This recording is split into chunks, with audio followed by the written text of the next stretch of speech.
Hello students, Standard 8, Subject Mathematics. We start exercise 5.3. Here our new topic is probability. About probability you have already learned in Standard 7, and again I will explain. I already explained it in Zoom lecture also, and again यहाँ पे भी हम exercise 5.3 में भी सभी question में हम probability का ही यूज़ करने वाले हैं. So question number 1 is list the outcomes you can see in this experiments. आपको यहाँ पे दो एक्सपेरिमेंट दिए हैं, आप में से आपको यहाँ पे आउटकम्स लिस्ट करना है. List the outcomes you can see in this experiments. There are 2 experiments here. Number 1 spinning a wheel. तो यहाँ पे पॉसिबल आउटकम्स कितने हैं, आपको रिजल्ट कितने मिल सकते हैं जब आप व्हील को स्पिन करो. तो outcomes are A B C D A, यानी कि टोटल पॉसिबल आउटकम्स कितने हैं. इन चारों में से ही एक आएगा, या तो ए आएगा, या तो बी आएगा, या तो सी आएगा, या तो डी आएगा, या फिर से ए आएगा, लेकिन आएगा इन चारों में से ही. And number B is tossing 2 coins together. 2 coins को साथ में टॉस करो तो पॉसिबल आउटकम्स कितने हैं. यू नो दैट अगर आप कॉइन को एक बार टॉस करोगे तो आपको 2 पॉसिबल आउटकम्स मिलेंगे, या तो हेड मिल सकते हैं या फिर टेल मिल सकता है. लेकिन वो अगर आप एक बार टॉस करो, तो अगर 2 बार टॉस करो, कॉइन को 2 टाइम्स टॉस करो, तो आपको पॉसिबल आउटकम्स कितने मिलेंगे, 4. फर्स्ट कॉइन में हेड या टेल मिल सकती है, सेकेंड कॉइन में भी हेड या टेल मिल सकती है. So there are possible outcomes are 4. We write it in answer. So we write answer number 1 spinning a wheel. तो as I explain that अगर आप व्हील स्पिन करो तो आपको यहाँ पे 4 पॉसिबल आउटकम्स है, A, B, C and D. So we write it here that on spinning the given wheel,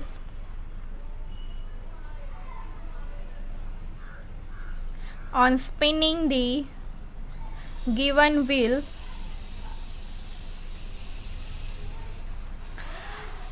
the possible outcomes are, the possible outcomes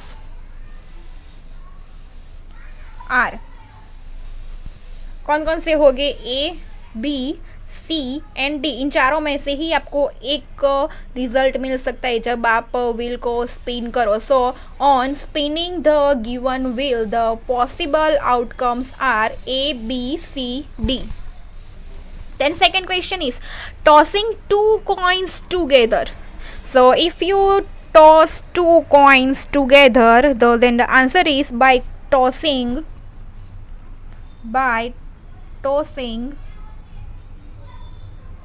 2 coins together,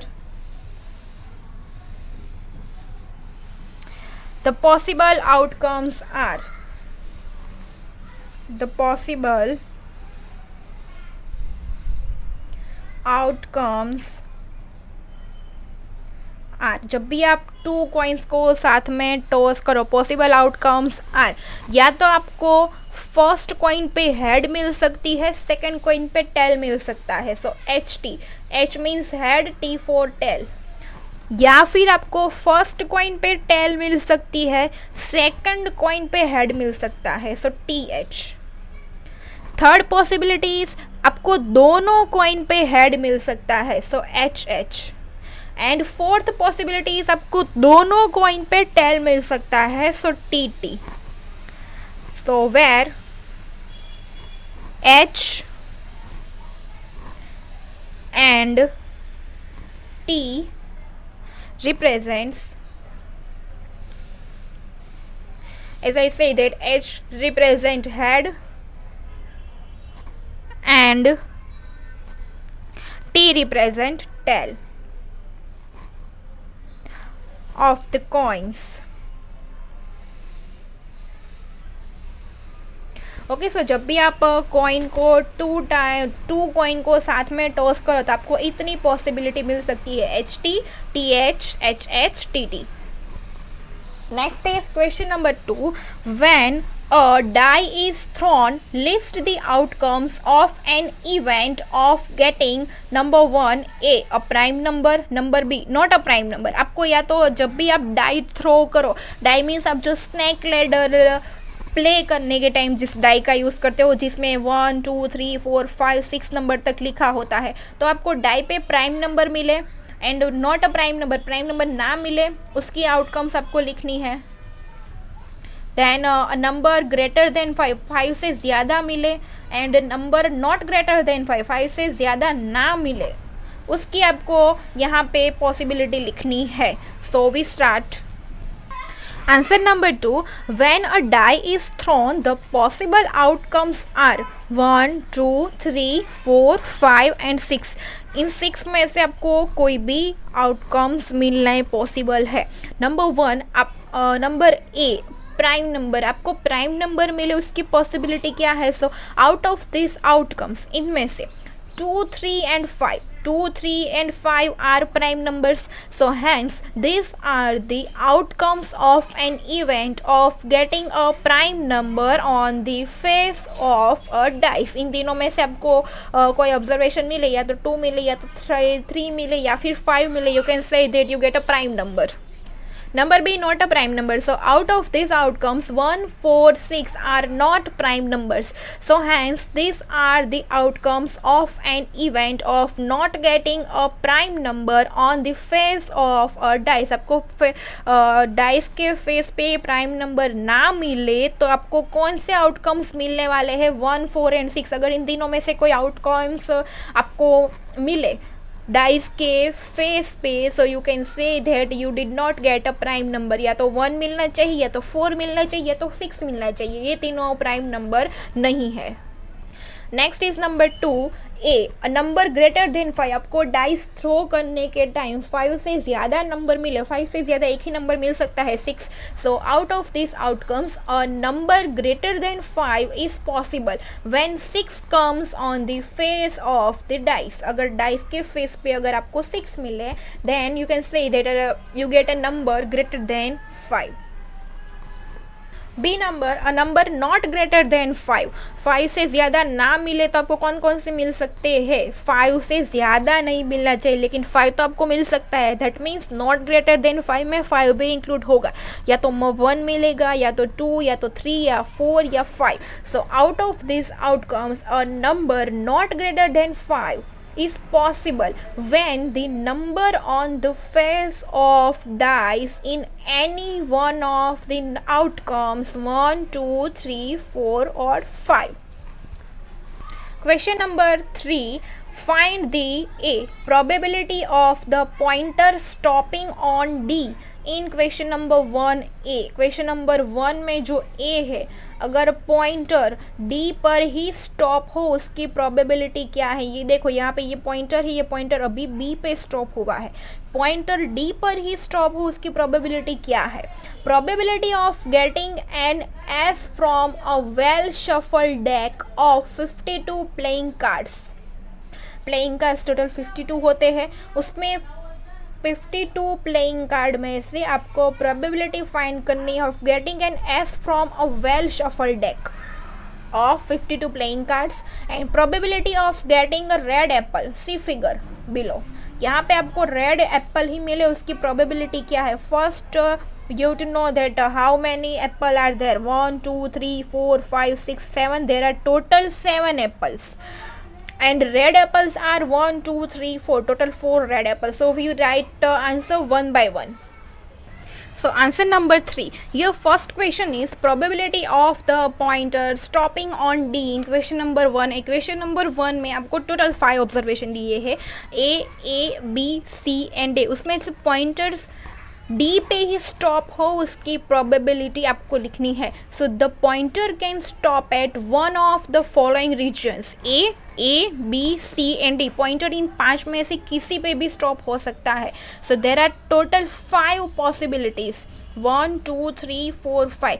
denominator में आप टोटल पॉसिबिलिटीज लिखते हो, टोटल पॉसिबिलिटीज 5, तो आप denominator में 5 लिखोगे। उसमें से D पर ही पॉइंट स्टॉप हो उसकी पॉसिबिलिटी 1 ही है, D 1 टाइम ही है। सो न्यूमरेटर में आप लिखोगे number of possible outcomes are 1, so numerator में आप लिखोगे 1। So out of this 5 cases it is possible only in 1 case that the pointer will stop at region D. Only एक case में ही पॉइंटर डी रीजन पे stop हो सकता है, एक ही पॉसिबिलिटी है।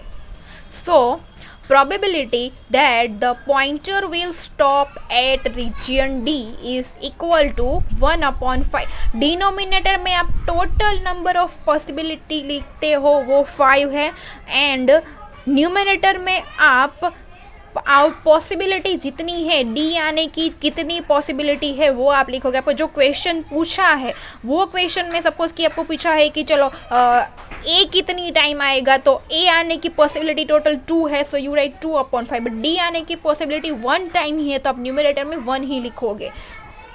Number 2, probability of getting an S from a well shuffled deck of 52 playing cards। आपने playing cards दिखे होंगे, there are 52 playing cards, उसमें से आपको S मिले। S मीन्स आप A, जैसे कि आपको A लिखा होता है कार्ड्स पे, आपने कार्ड्स देखे ही होंगे।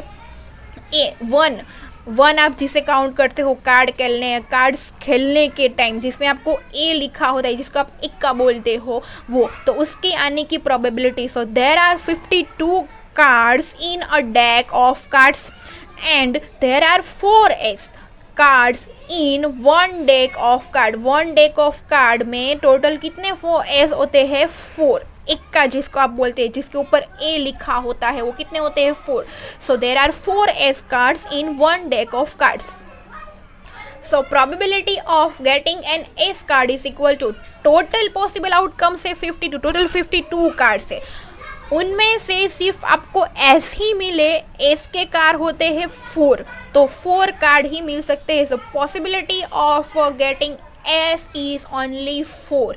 सो in numerator you write only 4 and denominator में आप टोटल नंबर ऑफ कार्ड्स लिखते हो जो है 52, and you can cut here like 52 का आप लिख सकते हो 13 4 4 cut. So answer is 1/13। Number C, probability of getting a red apple. आपको जो एप्पल्स दिए हैं वो टोटल 7 एप्पल है, ग्रीन रेड दोनों mix. There are total 7 apples and in which 4 are red and 3 are green। Probability of getting a red apple, denominator में total number of apple लिखने हैं जो कि है 7, एंड न्यूमिनेटर में red apple, how many red apple are there, तो say there are 4 red apples. Numerator में you write 4। So probability of getting a red apple is equal to 4/7। And one more thing, probability and possibility both are same, you can say possibility also. Question number 4, numbers 1 to 10 are written on 10 separate slips। one number on one slip, ऐसी total 10 separate slip है। kept in a box and mix well, एक slip पे 1 लिखो, दूसरी slip पे 2 लिखो, ऐसे 10 number लिखो एंड उनको बॉक्स में रखो, mix well. One slip is chosen from the box without looking into it। आपको बॉक्स में से एक स्लिप चूज करनी है देखे बिना। What is the probability of getting a number 6? आपने जो स्लिप चूज की उसमें 6 नंबर ही हो, getting a number less than 6, getting a number greater than 6, getting a 1 digit number, इसकी प्रोबेबिलिटी आपको लिखनी है। पहले आपको 10 स्लिप बनानी है, एक स्लिप पे 1 नंबर, दूसरी पे 2, तीसरी पे 3, ऐसे नंबर्स लिख के उनको बॉक्स में मिक्स वेल करनी है, बिना देखे एक स्लिप चूज़ करनी है, एंड वो जो आपने स्लिप चूज़ की है उसमें से आपको इतने में से कोई नंबर मिले, उसकी पॉसिबिलिटी क्या है वो आपको लिखनी है। We write answer 1 by 1। Answer number 4, here first question is getting a number 6। आप जो स्लिप चूज़ कर रहे हो उसमें से आपको स्लिप पे 6 नंबर मिले, उसकी पॉसिबिलिटी क्या है। So there are 10 slips in the box, 6 is written only in 1 slip. So probability of getting a number 6 is equal to, denominator में आप तो टोटल चांसेस लिखोगे, टोटल आपको ये स्लिप्स है 10, सो डिनोमिनेटर में आप टोटल लिखोगे, उसमें से आपको 6 ही मिले, उसके चांस ओनली 1 है। So probability of getting a number 6 is equal to 1/10। Then number 2 is getting a number less than 6. So the numbers less than 6 are, 6 से लेस नंबर कितने हैं, 1 2 3 4 5, इतने 6 से लेस नंबर है. So therefore probability of getting a number less than 6 is equal to, in denominator total slip से 10, उसमें से आपको 6 से कम नंबर मिले, that possibility are total number से 1 2 3 4 and 5 numbers. So here we write numerator 5. So 5 upon 10. So 10 को कट करके आप यहाँ पे लिख सकते हो 5 multiplied by 2. So 5 cut. So final answer is 1 upon 2. 3 number is getting a number greater than 6. सो 6 से ज़्यादा नंबर मिले, कौन कौन से नंबर मिले होंगे 6 से ज़्यादा सेट, या तो 7 या फिर 8 या फिर 9 या फिर 10. So the numbers greater than 6 are 7 8 9 10. Probability of getting a number greater than 6 is equal to, in a denominator we write total slips are 10. Numerator में आपको 6 से ग्रेटर नंबर मिले तो या तो 7 मिल सकता है, या फिर 8 या फिर 9 या फिर 10, चार में से कोई भी नंबर मिल सकता है. So numerator you write 4 upon 10. Now we cut. So यहाँ पे लिखेंगे 2 2 ज़ा एंड 10 को कट करके 5 2 ज़ा. Now 2 2 cut. So in numerator we have 2 and in denominator 5. So final answer is 2 upon 5. 4 number is getting a 1 digit number. There are 9 numbers which are single digit number. 1 digit means single digit number. अभी आपको total आपके पास 10 तक लिखे हुए card है, उसमें 10 ही एक ऐसा है जो 2 डिजिट वाला नंबर है. 1 and 0 2 डिजिट वाला नंबर एक 10 ही है, बाकी सारे सिंगल डिजिट नंबर ही है, 1 डिजिट वाले ही है. So there are 9 numbers which are single digit numbers, 1 2 3 4 5 6 7 8 9. Probability of getting a single digit number is equal to, in denominator total digit कितने हैं 10, उसमें से आपको सिंगल डिजिट नंबर ही मिले, उसके चांसेस कितने हैं 9. या तो आपको 1 भी मिल सकता है, 2 भी, 3 4 5 6 7 8 9, 9 में से कोई भी नंबर आपको मिल सकता है. So here probability is equal to 9 upon 10. And next question आपको होमवर्क में करने हैं. सो ये पूरी एक्सरसाइज पहले जैसे टेक्स्ट बुक में क्वेश्चन दिए हैं, जो फिगर ड्रॉ करके दी हुई है, सेम आपको फिगर ड्रॉ करनी है, क्वेश्चन लिखना है एंड देन जिस तरह से आंसर लिखवाया है उस तरह से आंसर लिख के ये पूरी एक्सरसाइज कंप्लीट करनी है.